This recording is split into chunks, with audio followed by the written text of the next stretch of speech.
Takže zdravím vás z realizace zahradního domku. Domek 8x2,5 metru. Teď jsme si rozstřídili řezivo, které jsme řezali na CNC stroji, veškeré spoje, veškeré sedla, všechno na milimetr přesně.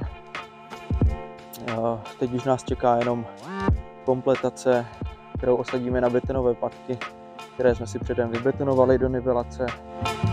A bude to taková montovačka, takové Lego pro dospělé.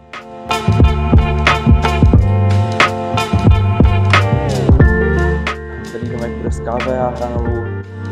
Celý domek jsme řezali na CNC stroji ve firmě Evo House, kde mají novou mašinu na tady tyto věci. Jedná se o mašinu, která vám každý spoj, každé sedlo vyfrézuje na milimetr přesně, takže můžu zaručit, že budete nejlepší tesaři v širokém okolí.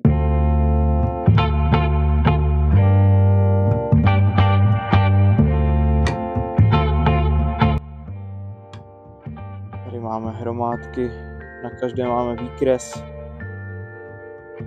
Tady už začínáme s roštem, který máme na betonových patkách.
Takže nyní máme hotové dvě stěny, jedno čelo a polovinu té podélné stěny. Obě dvě tady ty stěny nám trvaly sešrubovat zhruba hodinku něco, takže s rozměřením ze vším.